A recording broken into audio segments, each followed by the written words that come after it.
Hello दोस्तों, आज हम सीखेंगे होल नंबर्स की फोर्थ ऑपरेशन, किसका? डिवीज़न का।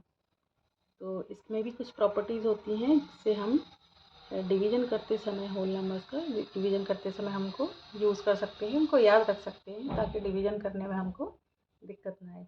ठीक है, तो इसकी फर्स्ट प्रॉपर्टी क्या है?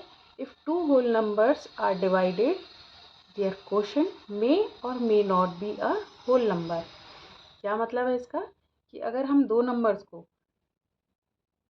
जैसे 3 दिया है यहाँ और 6 दिया है, अगर हम 3 को डिवाइड करते हैं 6 से तो क्या आंसर आएगा? 3 1 जा 3, 3 2 जा 6, 1/2 आ जाएगा आंसर। ठीक है, और अगर मान लो नंबर इंटरचेंज कर देते हैं, इनका ऑर्डर आप चेंज कर देते हैं 3, तो आंसर क्या आएगा? 3 1 जा 3, 3 2 जा 6, आंसर आया हमारा 2।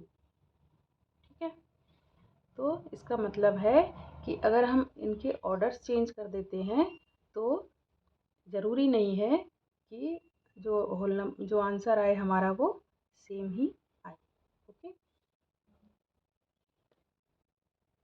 नेक्स्ट प्रॉपर्टी हमारी, a number divided by itself gives the quotient as 1। इसका क्या मतलब है कि अगर कोई भी नंबर, मान लो 25 नंबर है, 25 को अगर हम 25 से ही डिवाइड करेंगे तो आंसर हमेशा क्या आएगा? 1। ओके, 6 है, 6 को अगर हम डिवाइड 6 से ही करेंगे तो आंसर 1 आएगा। ठीक है, ये तो आसान सी प्रॉपर्टी है। इसके बाद है third property, a number divided by 1 gives the quotient as number itself. इसका मतलब है कि अगर हम किसी नंबर को, 4 है मान से, फॉर एग्जांपल 4 को अगर हम 1 से डिवाइड करते हैं तो आंसर 4 ही आएगा, यानी आंसर नंबर इटसेल्फ, यही आंसर आएगा।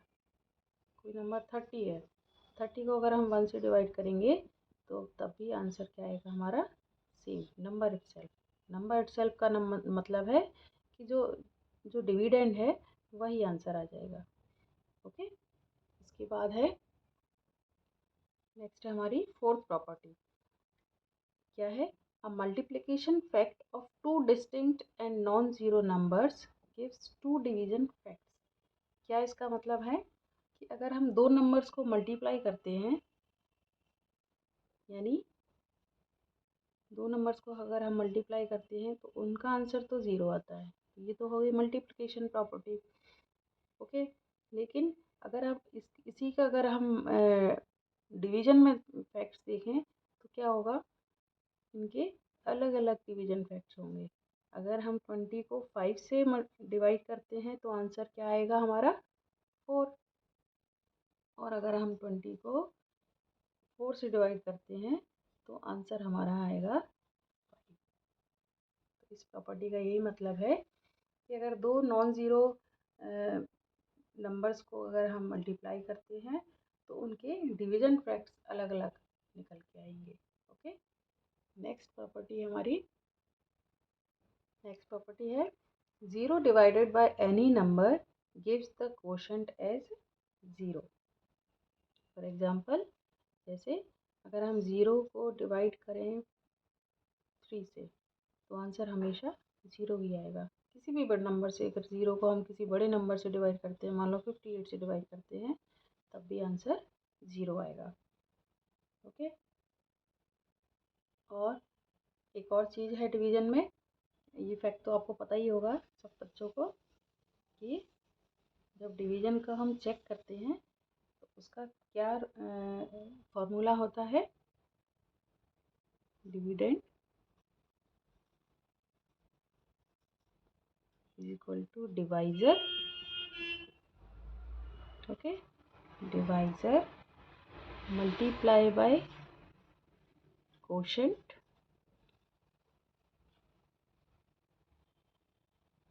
Plus remainder. ये तो बच्चों ने सीखा ही होगा। ओके, जैसे मान लो हमारा एक सम है यहाँ 2 है, यहाँ 11 है। ओके, अगर हम 2 से 11 को हम डिवाइड करते हैं तो 2 5 ज़ा 10। ओके, आंसर में हमारा रिमाइंडर बच गया 1। ठीक है, इसको क्या बोलते हैं? कोशेंट। ओके, और ये है रिमाइंडर।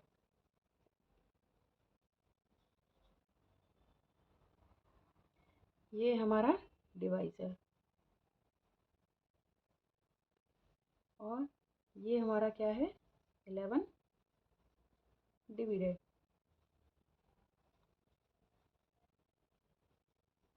ठीक है, तो जब हम इन सबको इस फॉर्मूले में लगाएंगे, जब हम वैल्यूज उसकी पुट करेंगे तो आंसर हमारा डिविडेंड में निकल के आ जाएगा। जैसे